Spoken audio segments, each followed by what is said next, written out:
It's the OCGFAM show. Today we're talking about pH levels. It's more important than you think. Let's get started. Hey there, Bob from Oregon's Constant Gardener. Welcome to the OCGFAM show to you, my YouTube buddies. What's going on? Let me know in the comments. Got myself a White Claw. It's, I give it a 4.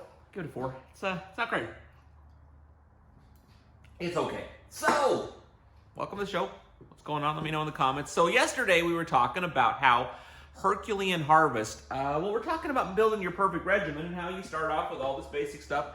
And we're laying the basis for how we're going to pick our perfect regimen. And we've also been talking with Scott, the video clips we're showing about him and Frank about back in the day, how they got this whole thing started. And we made our way up to Herculean harvest and about how this was a game changer for them, how this really took them from being a pH perfect all-in-one type line to being something quite a bit different. But it was a game changer, but not right off, because what they were working with this was they were all still down in that low pH range of, down around 6 or so, that just didn't seem to be getting what they needed out of the bone meal. They weren't getting what they thought they should until they brought this to the table. Some Olympus up, brought that pH level up a little bit, and it made a real difference. Anyway, that's what Scott's talking about in this clip today. I think you're going to find it interesting, so watch the clip, and I'll talk to you after.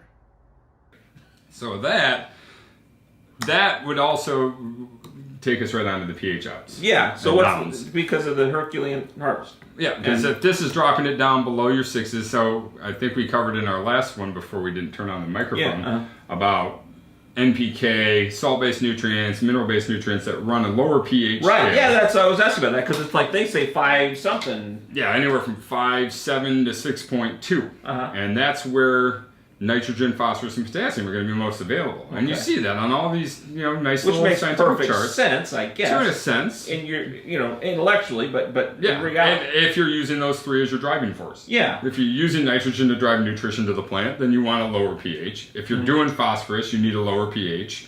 And potassium is going to be in that 6-ish range. Sure. So, but we're running off of these calcium molecules. And we're bonding things to calcium to drive those into the plant. Sure. So to do that, we need this higher pH. So you were saying before when we weren't when the microphone didn't work that you were like, what's going on? Because you weren't seeing the results you were looking for. At 6.1, we weren't getting any result from this Herculean. I'd say at 6.1 we start to see it, but at 5.9, we're just watering in bone meal, we're clogging up the soil, it becomes gummy and a nightmare. We took this up to 6.2, 6.3, 6.4. All of a sudden now we started seeing a Brix reading in the plant. They started absorbing it and started using that as an energy, and we noticed it in the plant's response. So that's how we started coaching people into, you need to rethink the way you use pH in our line. It isn't your average line where it's going to be a low pH situation. Right. Okay, what do you think of that? Would you find that interesting? I think we're making real progress. I know this is kind of basic stuff, but I thought these clips were interesting because they went a little into the history of the whole thing, and also because we're laying the basis of what is the core of the regimen so that we can add on to that in a thoughtful fashion. So, thanks for watching this. Tomorrow, I got a little quick thing about how you actually manipulate the pH, a little bit about the pH up and the pH down, and then we're going to move into building our regimen based on this, where you go from there. I'll see you then. I love you.